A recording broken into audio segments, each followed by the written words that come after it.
conversation du week-end.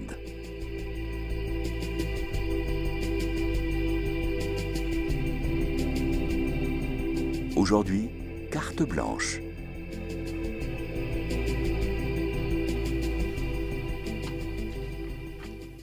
Bonjour et bienvenue dans votre conversation du week-end. Nous sommes très heureux de vous retrouver aujourd'hui pour la dernière carte blanche de l'année, avant l'été, avant les vacances.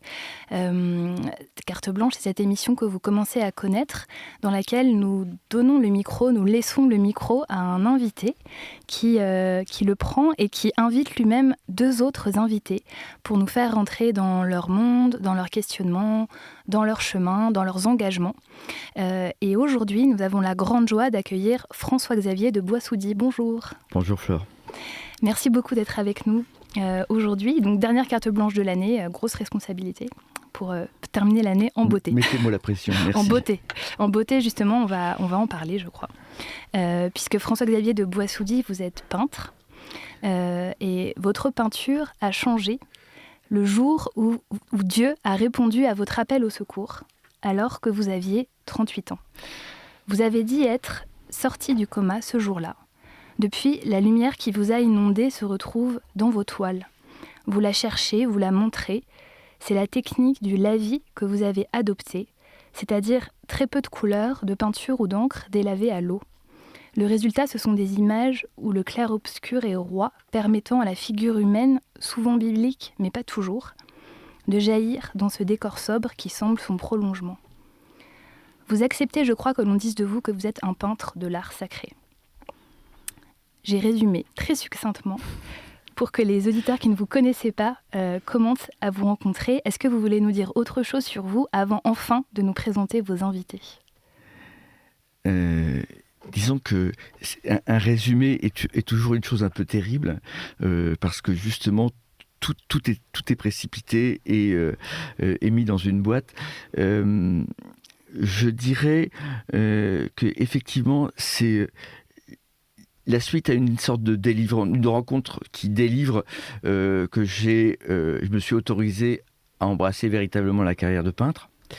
Et c'est un surgissement intérieur qui m'a permis de me dire que je pouvais être le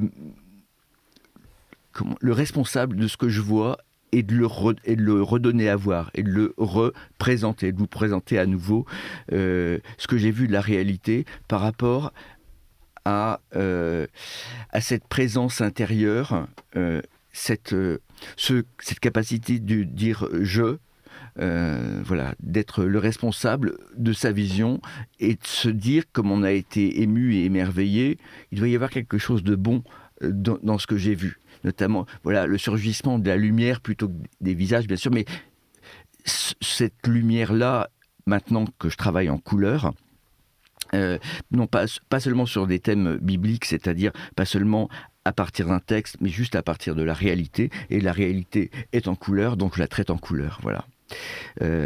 Donc c'est un travail qui est fondé sur la surprise, sur l'émerveillement, sur ce qui n'était pas prévu. En fait, c'est le travail d'apprendre à recevoir des choses de la réalité. Et on est prévenu à l'intérieur de nous-mêmes que c'est le moment de faire quelque chose. Ma prochaine exposition s'appellera Le moment favorable. Voilà, ce moment, parce que on est ému, parce que intérieurement quelque chose bouge en nous et on se dit c'est le moment. C'est pas on a la volonté de se laisser faire, mais on ne choisit pas avec des idées ce qu'on va faire exactement. On n'a pas des idées préconçues. L'idée, c'est juste de se déplacer et de regarder autour de soi et de faire ce qui nous a bouleversés. Voilà. Comme signe de la présence. Merci beaucoup François-Xavier de Boissoudy. Je vais vous laisser maintenant nous annoncer qui est là avec vous ce matin. Voilà. Et vous avez carte blanche. Je vous remercie Flore. Alors, j'ai invité deux amis, deux proches, avec qui j'avais envie de parler de la chose qui nous rassemble peut-être le plus. C'est notre nos pratiques artistiques, j'ai nommé un peintre, Hubert de Chalvron,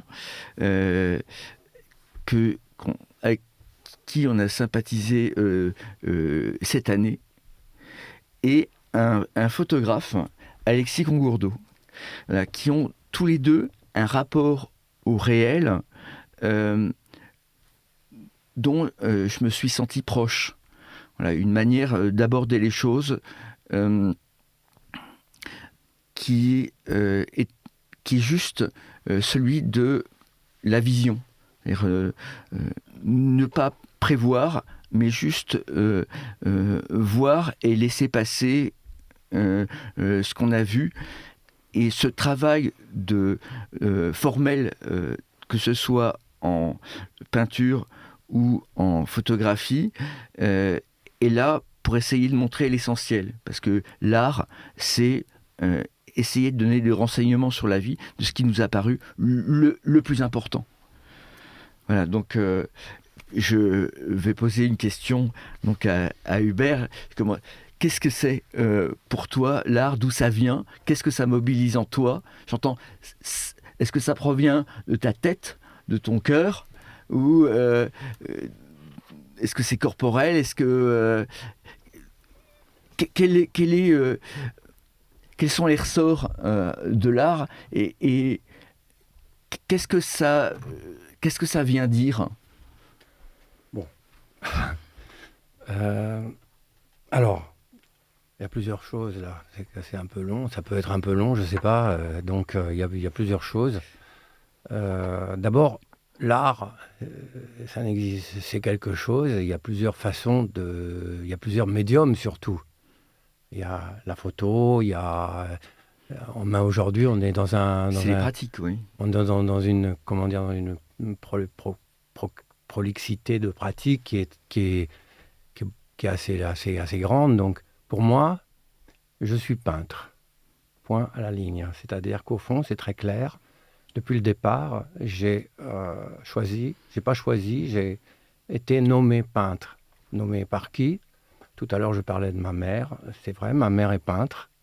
Et je pense que j'ai baigné dans cet univers de peinture enfant et j'ai continué à peindre depuis en m'interrogeant essentiellement sur le rôle du peintre dans la société, dans la vie. Et donc, pour moi, c'est quelque chose d'essentiel. C'est de se positionner dans la vie actuelle d'un peintre. Qu'est-ce que c'est aujourd'hui? Voilà. C'est très important pour moi. C'est quelque chose qui sous-tend, on va dire, tout mon travail. Et donc, en 1990 environ, je ne sais plus très bien les dates, un peu avant même, un peu avant, 87, 88, ouais. 89, j'ai fait un tableau très important pour moi que j'ai nommé Martin, en hommage à Saint-Martin. C'est un tableau qui a été majeur dans le sens où j'ai commencé à comprendre quelque chose à ce que j'avais à faire. Et j'ai commencé à partir de ce tableau une série de travaux sur les saints qui a été exposée en 90, je crois, à la Galerie Montenay. Voilà. Et femme remarquable d'ailleurs, Madame Marie-Hélène Montenay, à qui je rends hommage ici. Donc j'ai exposé cette série des saints à ce moment-là. Et ça n'était pas facile à ce moment-là d'exposer des saints. C'était pas une chose très facile en 90 d'arriver avec cette peinture, venue on ne sait où, qui est avec quelqu'un qui a une particule d'autant. Donc tout ça, vous voyez, ça s'additionnait et ça faisait quand même une charge assez lourde à porter. Donc en fait, comment ça a été accueilli cette exposition? Assez froidement, je pense. Ça a été accueilli assez froidement, avec des difficultés. En 90, Mais c'était pas, comment dire, comme aujourd'hui. C'était je, pas du tout pareil. mais je crois savoir que tu as eu une franche hostilité de la part de milieux officiels. Hostilité, le mot est un peu fort peut-être, je sais pas. Rejet, oui. Hein, oui, ça s'appelle. Rejet, certainement. Rejet, comment on peut dire, classifié aussi. J'étais classifié, j'étais mis dans une certaine façon de faire. C'est pour ça que je parlais de ma particule. J'avais une charge. Je me suis pas rendu compte de cette charge que je portais. En fait, je m'en suis pas rendu compte. Moi, j'étais là, je faisais mes tableaux et j'étais un peu naïf, on va dire. Et donc, j'ai avancé comme ça et j'ai eu la chance d'avoir des galeries importantes qui se sont intéressées à mon travail. Oui, parce que tu étais quand même dans des galeries où il y avait des peintres assez célèbres. Oui. Tu présentais tu étais parmi dans une équipe d'artistes qui avait une vraie renommée. Oui. Et donc, il y a quand même des gens du ministère, enfin des officiels, qui ont dit à la galerie, c'est pas possible d'exposer des choses pareilles. Parce qu'effectivement... Je suppose que c'est arrivé, oui. Oui, voilà, donc c'est assez spécial. Et pour revenir à la pratique, parce que je pense qu'on va aborder aussi le rapport entre l'œil, le réel, et le moment où on décide de faire. C'est quand même ça qui m'intéresse. Et ce qui m'intéresse, c'est la recherche. La veille, le fait d'être un guetteur, c'est ça qui m'intéresse. Et on recherche quoi? Et c'est une question que j'aimerais poser à Alexis Congourdeau. Qu'est-ce qu'on cherche quand on se promène comme tu le fais depuis des années? Parce que c'est vraiment, on peut dire de la promenade, mais c'est le wanderer, quoi. C'est le promeneur, avec son appareil qui est à l'affût. Et tu cherches quelque chose. Qu'est-ce que tu cherches?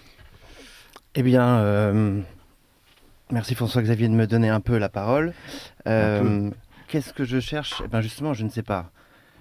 Et en tout cas, j'ai envie de dire qu'à l'intérieur, ça cherche quelque chose, ou quelqu'un cherche quelque chose d'autre. Et ce désir un peu brut, cette faim même, cette soif intérieure qui, je pense, habite tous les hommes, tous les êtres humains, en fait, nous traverse et nous met en avant et on ne sait pas trop vers quoi. D'ailleurs, on pourrait rappeler ici l'injonction de Dieu à Abraham, « Lech lecha, va vers toi ». Et il y a quelque chose de cet ordre-là dans la pratique artistique, qu'elle soit photographique ou même poétique, c'est qu'on ne sait pas par avance ce que ça va donner. Alors, personnellement, je me retrouve facilement fasciné, voire bouleversé, ému, subjugué. Il y a plein de mots qui pourraient convenir parce que j'ai sous les yeux. Que ce soit des couleurs, des silhouettes, des perspectives, des lumières soudaines, un orage comme hier. Et je ressens le besoin de faire quelque chose avec cette fascination. Oui, il y a des moments, tu sens, c'est une conjonction de plusieurs facteurs, la lumière, les personnages, le lieu, les flaques d'eau, puisque tu aimes les reflets. Alexis a une pratique de la photo où il montre souvent un monde inversé, le monde du reflet. Et donc, il nous propose des mondes, quelque part. Avec des promeneurs, avec des gens qui interviennent, et toujours cette lumière omniprésente. En fait, oserais-je dire que ça se passe pratiquement toujours comme ça. Il y a des premiers plans, il y a des plans lointains. En fait, ce sont souvent de grands paysages dans lesquels interviennent les hommes comme les chats, que ce soit à Paris, à Jérusalem ou ailleurs, là où ils se promènent, ils retrouvent ces ingrédients qui font que Alexis,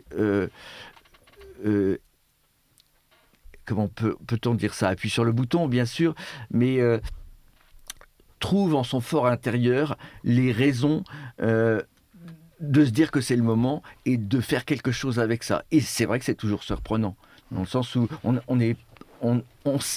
ne nomme pas forcément ce qu'on guette, mais on sait quand c'est là, puisqu'on est comme tu dis, surpris, on est ému, c'est le moment, quoi. Oui, c'est un kairos, comme le dit le grec. Moment favorable. Le nom de ta future exposition, d'ailleurs, l'année dernière à Jérusalem, j'avais exposé 90 photos dans le cloître de l'école biblique et ça s'appelait Kairos. Et moi, je ne parlerai pas de promenade dans la ville, je maintiens un peu la figure biblique de l'errance qui est propre à Abraham et aussi à tout le peuple hébreu avant qu'il ne s'installe en terre promise. L'errance, c'est justement une sorte de perte de repères, non pas volontaire, mais un peu existentielle, qui fait qu'on est à l'affût de tout ce qui pourrait nous donner quelque chose, une piste, un sens, ou alors une vision qui réchauffe un peu le cœur. Et ma photographie, je peux dire ça, ma photographie, je pense c'est un peu réducteur, c'est toujours une forme de réponse que je donne à un appel que j'ai perçu, un appel sans nom, quelque chose dans le réel qui me dit « Tiens », ou alors « Regarde », ou alors « Je suis là », ou alors « Regarde comme c'est beau ». Il y a quelque chose qui est l'ordre d'un saisissement intérieur, qui est en rapport avec l'errance, en fait. Qui est vraiment, il y a une dialectique, je trouve, entre... L'errance, c'est pas un mauvais terme, hein. Quand on parle d'Abraham... Je n'allais pas te présenter comme un vagabond, mais pourquoi? Moi, je préfère... Enfin, je voulais réinterroger Hubert sur la figure du prophète, parce que tu as peint souvent des prophètes, notamment dans le métro, et notamment Jonas qui sort de la gueule de la baleine, et il arrive en pleine... dans une rame de métro. C'est vraiment la figure de l'artiste. Alors, je propose qu'on reprenne sur la figure de l'artiste après une première pause musicale, si ça vous convient, François-Xavier. Eh ben, je crois qu'on n'a pas le choix. Alors, vous avez choisi vous-même la musique pour cette première pause. Alors, qu'est-ce que c'est et pourquoi est-ce que vous l'avez choisi pour cette émission? J'ai choisi un morceau chanté par Rosemary Stanley, qui est, je crois, une franco-américaine. J'en suis pas très sûr, mais je suis sûr que sa voix est exceptionnelle et que son registre est tout à fait... il parle tout à fait à mon cœur, dans le sens où c'est assez méditatif et il y a de la douceur. Enfin, je vous laisse écouter. C'est une chanson de Leonard Cohen, là. J'ai choisi. On écoute. Birds on the Wire. Like a bird on a wire, like a drunk in a midnight choir, I have tried in my way to be free. Like a worm on a hook, like a knight from some old-fashioned book, I have saved all my ribbons for thee. If I have been unkind,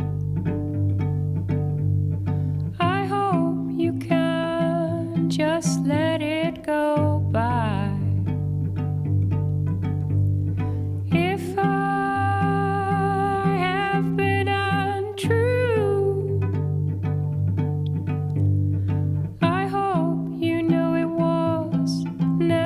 to you.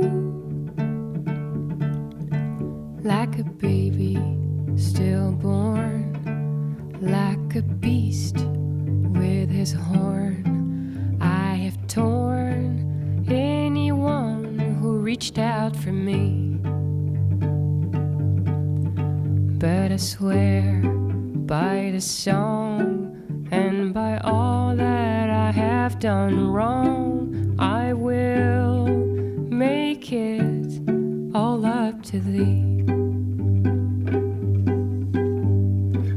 I saw a beggar leaning on his wooden crutch.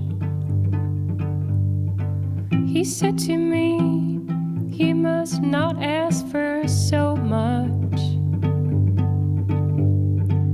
And a pretty woman leaning in her darknet door, she cried to me, hey, why not ask for more?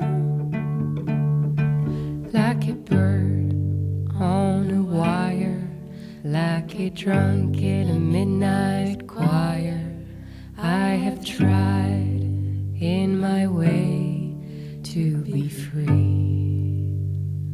Like a worm on a hook, like a knight from some old-fashioned book, I have saved all my ribbons for thee. Vous êtes bien sur KTO Radio dans votre conversation du week-end et aujourd'hui, c'est François-Xavier de Boissoudy qui a carte blanche avec ses deux invités, Hubert de Chalvron et Alexis Congourdeau. Oui, Hubert, avant cette pause, je t'interrogeais sur la figure de l'artiste comme prophète.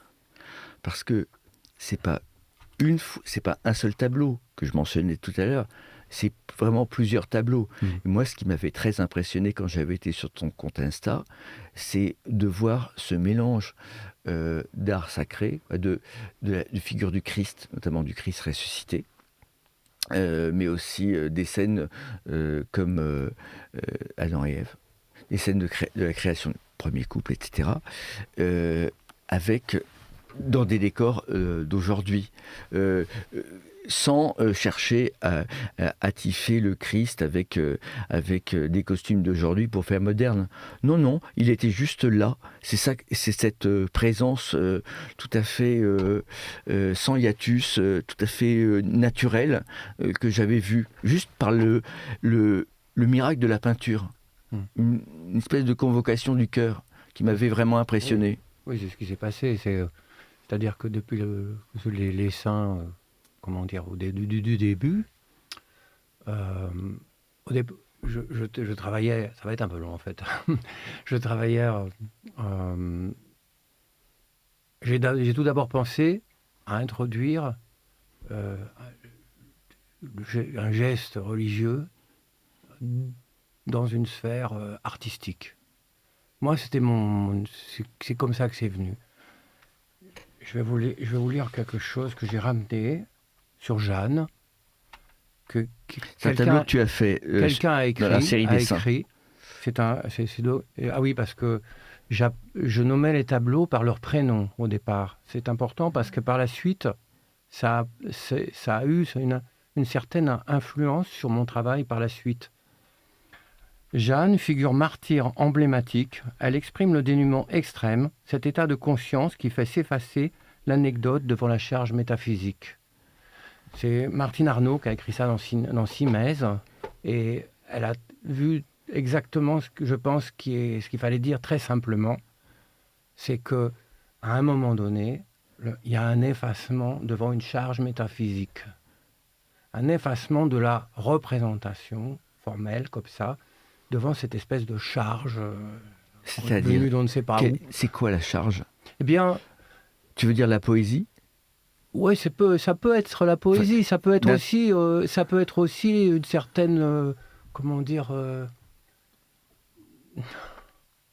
c'est assez complexe parce que c'est quelque chose qu'on maîtrise pas réellement, c'est quelque chose qu'on ne maîtrise pas, qui vient, comment dire, avec la peinture, avec la couleur, qui vient du nécessaire, quelque chose qui est nécessaire à faire.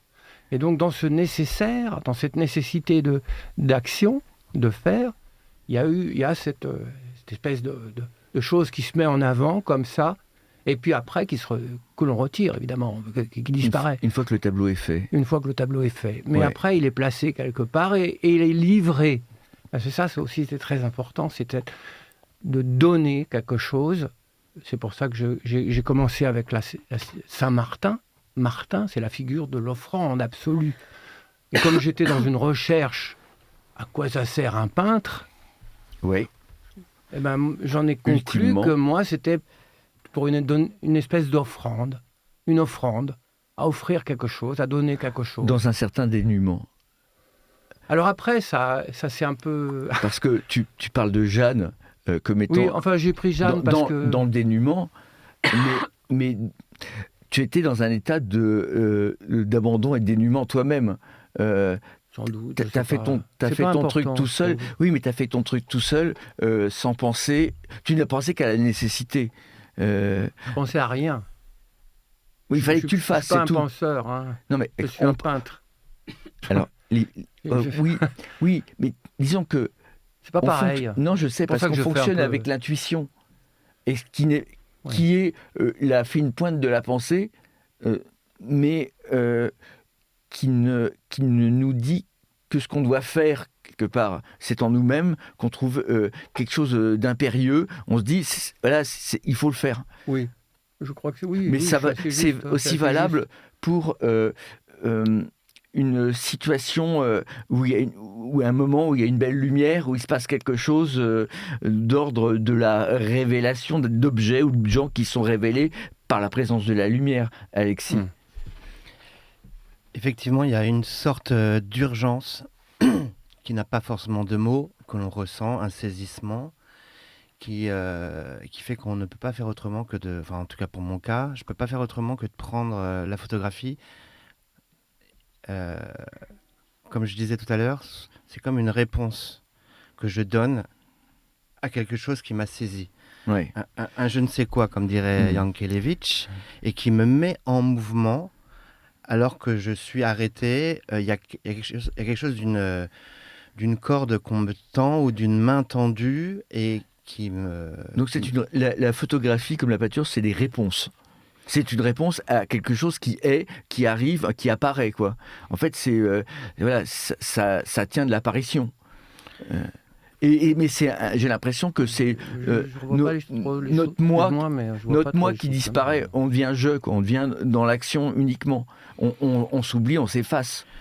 Oui, mais comme disait Hubert, en fait, c'est pas forcément pensable, réfléchi, c'est purement intuitif, je dirais même instinctuel. Il y a quelque chose de ce qu'on maîtrise pas en nous qui se met en mouvement. Oui. C'est pas réflexif.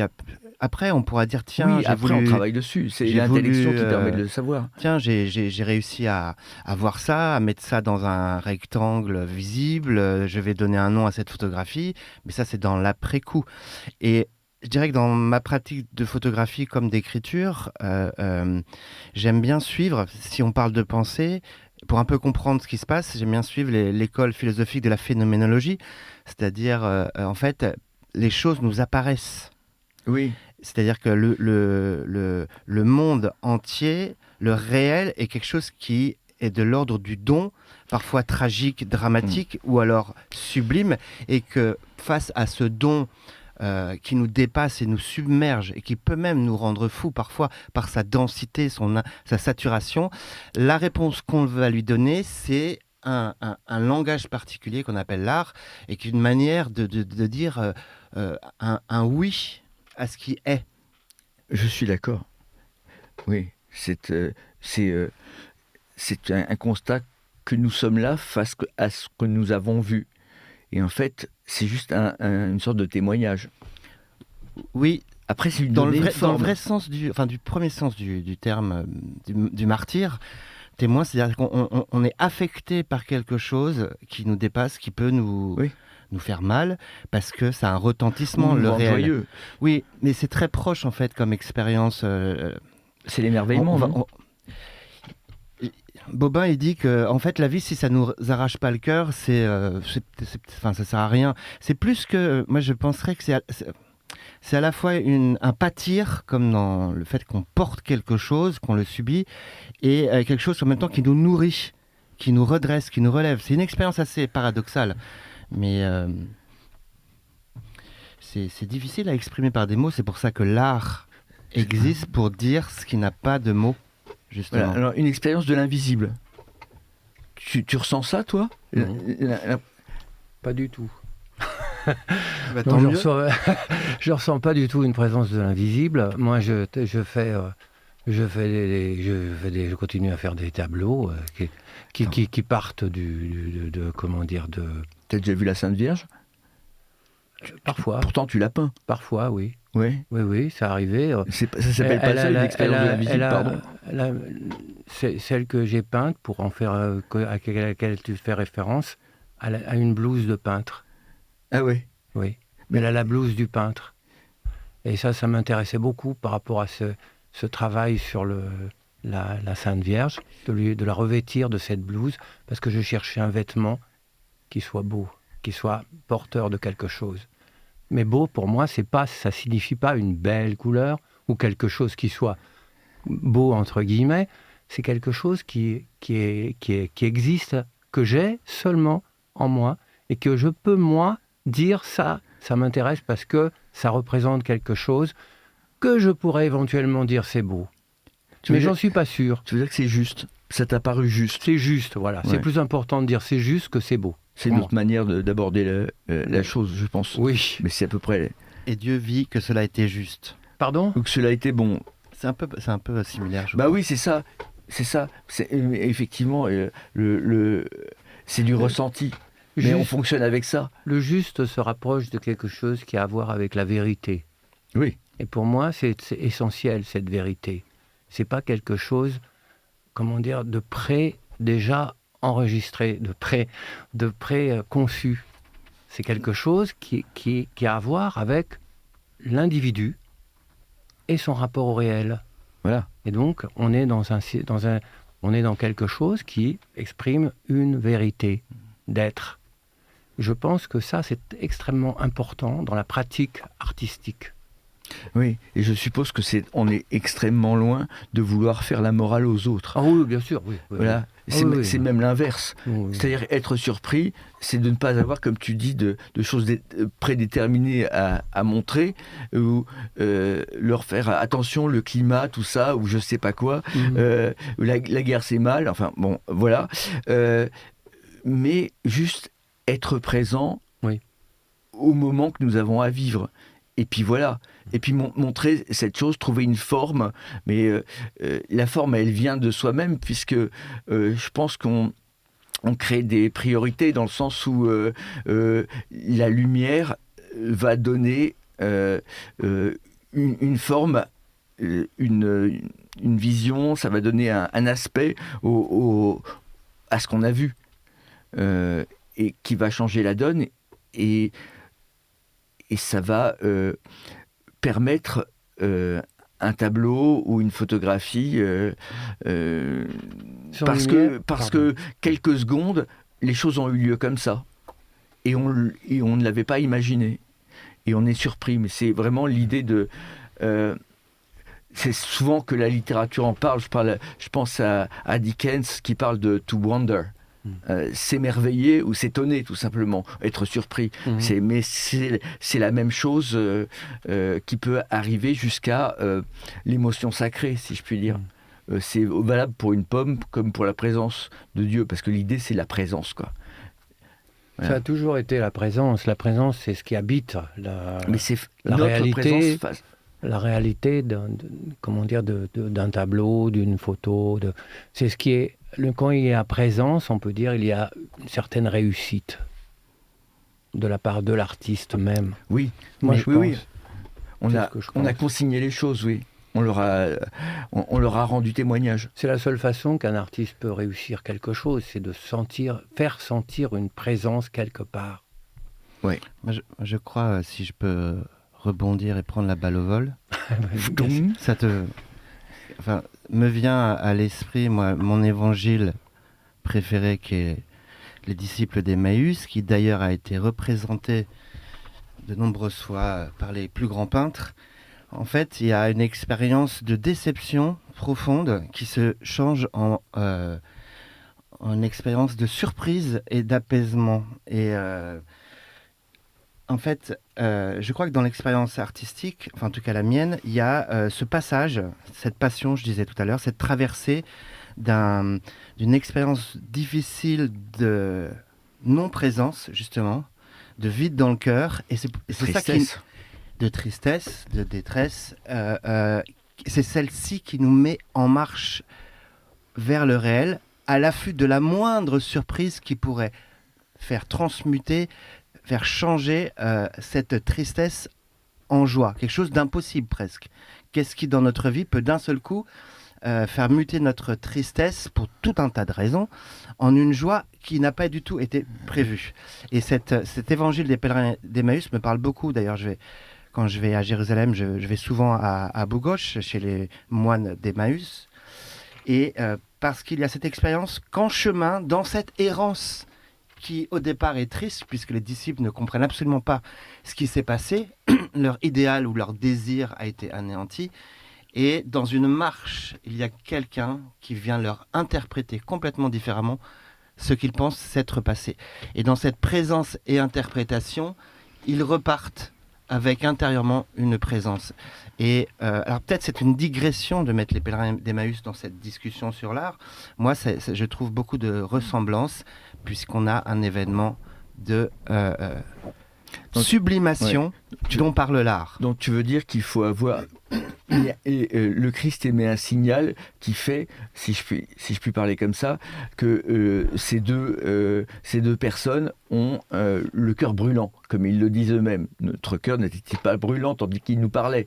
Voilà. Et c'est vrai que le monde peut nous parler, la présence de la vie même, on peut la sentir n'importe où, et l'envie d'en rendre compte, l'envie de dire, regardez, cette expérience, que ça m'est arrivé, ça peut vous arriver à vous, regardez comment ça peut être le réel, ça donne envie de faire de l'art. Oui, tu disais tout à l'heure que j'aimais bien mettre une inversion dans mes photographies. Alors, je prends une flaque d'eau en photo et j'inverse et puis ça donne tout autre chose. Mais je crois dans les pèlerins d'Emmaüs ou même dans la pratique artistique, en tout cas la mienne, il y a cette expérience de tout d'un coup ça se renverse. Et là, on est presque dans les béatitudes ou dans le Magnificat, c'est-à-dire les assoiffés sont rassasiés, les tristes ont le cœur brûlant.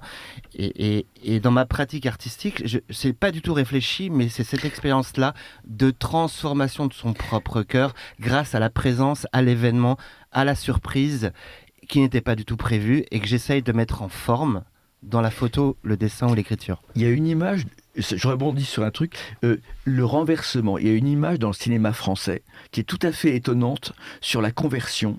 C'est dans un film de Louis de Funès, c'est dans Rabbi Jacob. Le patron arrogant et son chauffeur juif sont en voiture avec un bateau amarré sur le toit de la voiture, et la voiture sort de la route et comment dirais-je, est renversée, et finalement la voiture et le bateau se renversent et le bateau arrive sur l'eau. Tout ça tombe dans une rivière, mais dans le bon sens. Voilà, il y a quelque chose d'un renversement qui ressemble à ce qu'on peut appeler une conversion. Ce moment, je l'ai toujours trouvé fabuleux, parce que ça dit un truc extrêmement profond qu'on pourrait prendre pour une plaisanterie, et qui est une image. Et nous qui sommes des fabricants d'images, on peut reconnaître dans cet art du cinéma une image qui va justifier un film, par exemple. Alors on va marquer la deuxième et dernière pause musicale de cette émission, avant de s'engager dans la dernière partie déjà. Donc vous êtes bien sur KTO Radio, dans la carte blanche de François-Xavier de Boissoudy. Et qu'est-ce que nous allons écouter maintenant, François-Xavier ? Bien, on va écouter un court extrait d'un quatuor de Beethoven, un quartet de Beethoven, ça doit être le numéro 18. Voilà. On écoute et on se retrouve juste après sur KTO Radio.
Vous êtes bien sur KTO Radio, dans la carte blanche de François-Xavier de Boissoudy, et nous entrons dans la dernière partie de cette émission avec ses deux invités, Hubert de Chalvron et Alexis Congourdeau. Alors, est-ce que l'art, c'est fait pour montrer ce qu'on a constaté ou pour faire la meilleure morale aux gens, pour leur apprendre comment vivre ? Est-ce que... Moi, j'ai l'impression d'être entouré d'entouré de films, de productions artistiques qui m'expliquent comment il faut vivre, ce qu'il faut faire ou pas faire. Très souvent, c'est quand même ça. En art contemporain... En art contemporain, c'est un certain business, on va dire. Hein. Moi, j'ai l'impression, plutôt qu'autre chose. Donc, pas seulement, je ne sais pas. En fait, les choses sont en train de bouger actuellement un peu, c'est vrai. Moi, c'est le sentiment que j'ai. Les choses bougent un peu. Et... je trouve que, pour revenir à ton approche, je pense qu'il y a une comment dire, vers le après avoir passé tout ce que l'on sait sur l'art, comment dire, l'abstraction, les années 70, 80, 90, etc., etc. Là, on arrive à une grosse question, une énorme question. C'est effectivement pourquoi on continue ça. Pourquoi on continue à faire ça. Pourquoi on est sollicités les uns les autres, certains. Pourquoi on dure, nous, tu veux dire ? Oui, bien sûr, je veux dire ça. Et pourquoi on est là, etc., à faire sans doute pas grand-chose. Écoute, tu as failli être démoli par le milieu artistique. Non, mais c'est pas grave. Oui, non, mais ça fait partie de l'existence. Okay. Oui, peut-être, mais tu as toujours continué à travailler. Il y a un côté, la petite flamme ne va pas s'éteindre, parce qu'en fait, ton intuition, tout ce que tu reçois, en fait, ça ne s'est pas arrêté. Je pense qu'on ne choisit pas réellement. Je pense qu'on ne choisit pas réellement. Personnellement, je pense qu'on ne choisit pas. Comment dire, les choses, on sait faire certaines choses, on ne sait pas en faire d'autres. En tout cas, moi, je parle pour moi, bien sûr. Mais si tu recevais rien, tu ne ferais pas. Mais... je ne reçois pas... Tu fais pas les choses au hasard et tu les fais et sont motivées par ton cœur. Je veux dire, ça, c'est un parti pris, on va dire. Bon, c'est un parti pris, ça. C'est-à-dire que... Une interprétation. Oui, enfin, une interprétation, ça peut être un parti pris, en tout cas. C'est-à-dire qu'au fond, quand tu décides de laisser ton cœur, comme tu dis, je le mets un peu entre guillemets, s'exprimer, ça veut dire une chose. Ça veut dire que toi... Tu estimes que ce que tu vas montrer n'est pas d'un registre que tu peux forcément bien maîtriser. Tu vois ce que je veux dire ? C'est-à-dire qu'au fond, tu acceptes une certaine surprise. Oui. Tu te mets dans un état d'accepter quelque chose, d'une certaine surprise qui va, elle, remplir un espace. Je parlais expressément et exprès de façon un peu abstraite comme ça, parce qu'au fond, personnellement, je pense que la figure est extrêmement importante pour moi. Oui. Parce que j'estime que dans la figure, dans la représentation, il y a une modestie, il y a quelque chose qui va se mettre et qui retourne à l'intérieur de la figure, de la représentation, il y a l'abstraction, depuis toujours. C'est pas quelque chose de nouveau, l'abstraction. Non, c'est le jeu formel. Si on regarde les tableaux de Chardin, on trouve peut-être plus d'abstraction que dans beaucoup de tableaux actuels. Oui, bien sûr. Bien sûr. Mais enfin, moi, il me semble.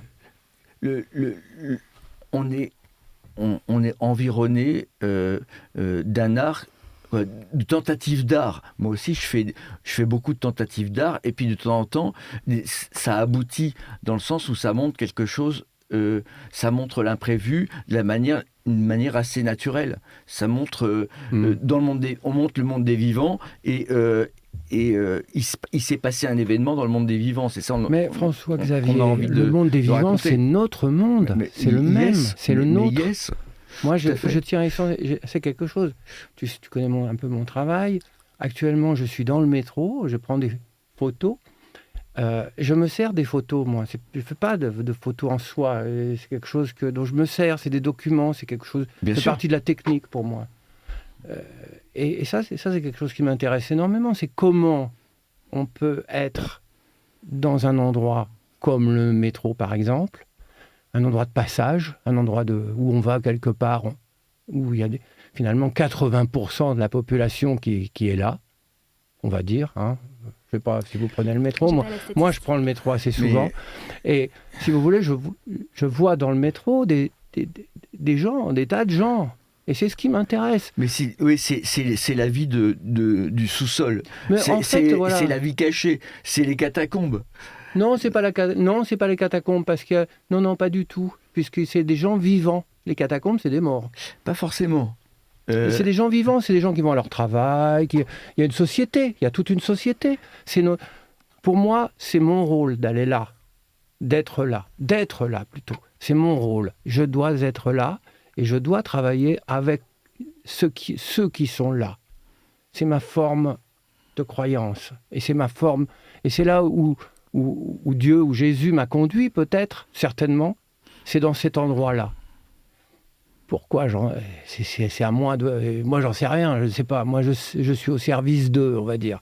Donc, d'accord, je dis d'accord à ça. Oui. Tu dis oui. Tu dis oui, toi Alexis? J'aimerais pouvoir dire oui de manière plus large et intense. Parce que c'est Jonas. Oui, enfin, très intéressant la figure. Tu refuses. Oui, toute l'histoire de la Bible et même dans le Nouveau Testament, c'est des histoires d'appel, de refus, de reniement, de j'ai pas envie d'y aller, mais en fait j'aimerais bien. Yes. Oui, faut un peu sonder le fond de son cœur. Mais et finalement, est-ce qu'il faut séjourner dans le ventre de la baleine pour se décider à y aller?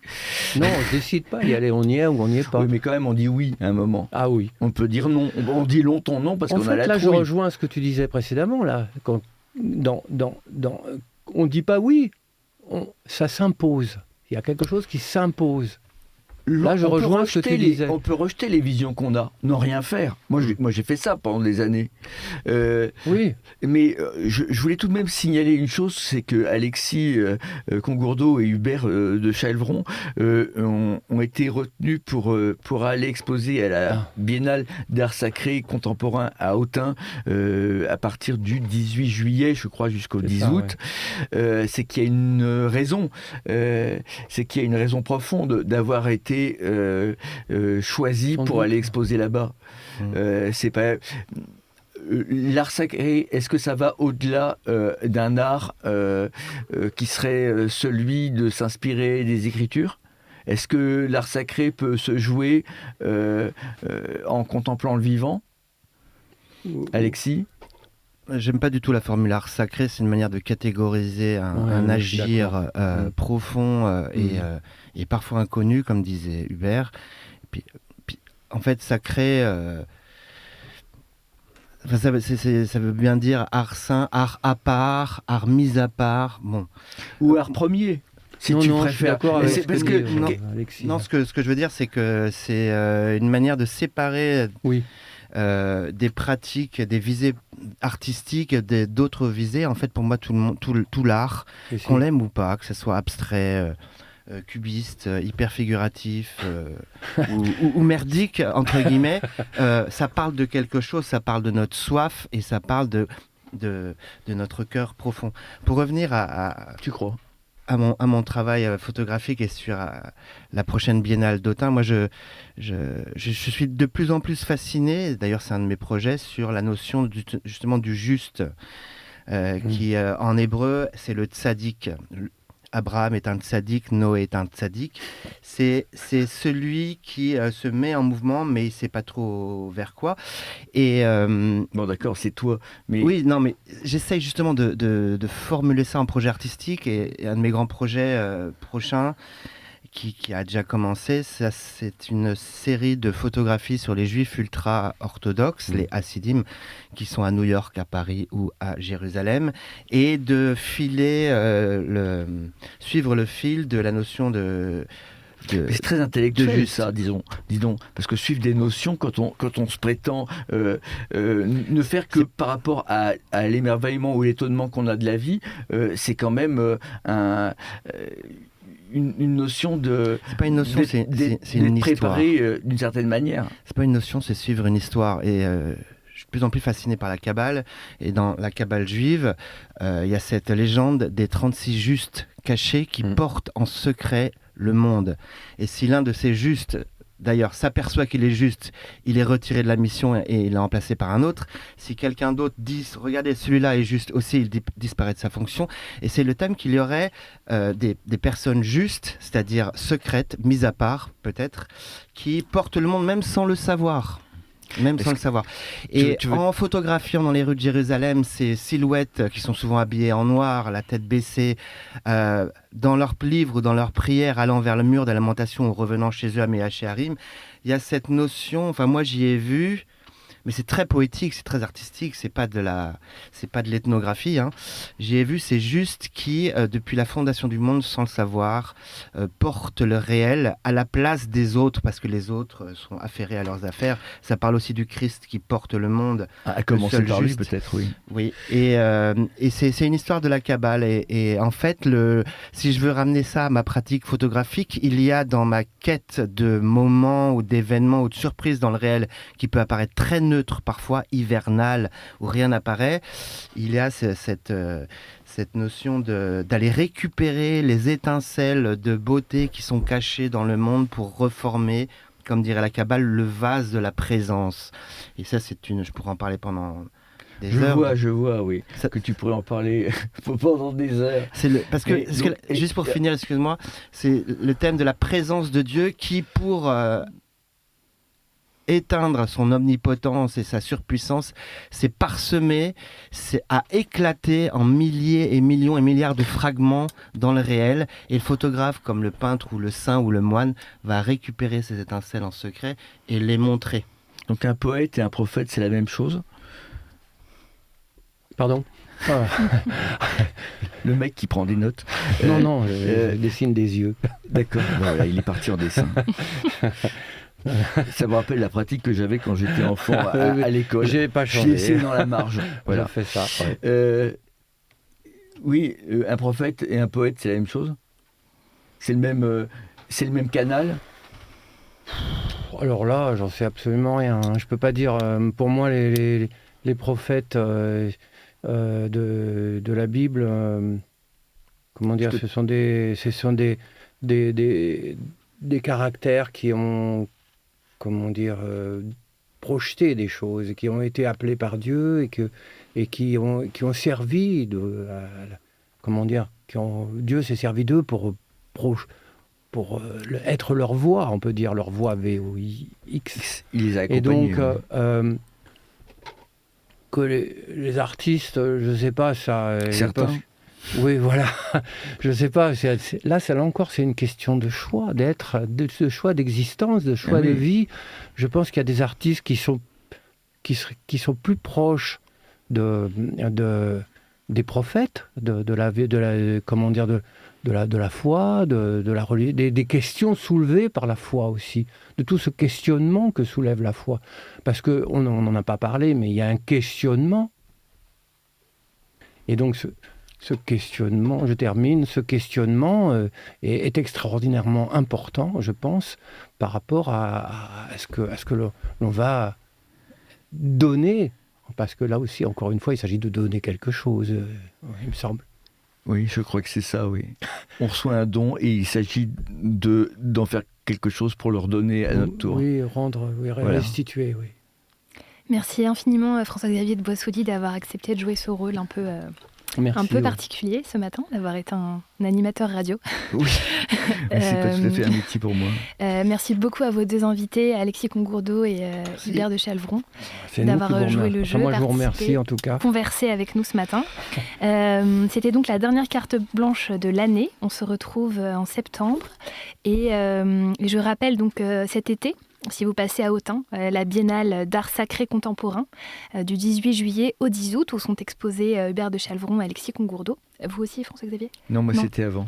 Et je crois qu'Hubert de Chalvron, vous avez aussi un tableau dans une exposition en ce moment à Meaux, au musée Bossuet, l'art de toucher le ciel. Oui, c'est ça, voilà. L'art de toucher le ciel, oui. Exactement. Est-ce que François-Xavier, vous vouliez mentionner quelque chose avant qu'on conclue cette émission sur votre actualité? Je suppose qu'il y aura une exposition de mon travail donc, qui s'appellera Le moment favorable à la Galerie Guillaume vers mars-avril 2026. Très bien, eh ben, À on Paris. note déjà. On vous souhaite donc un très très bel été Merci, sur KTO Flore. Radio, bien évidemment. À bientôt.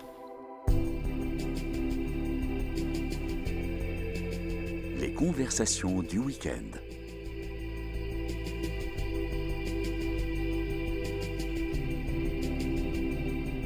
Aujourd'hui, carte blanche.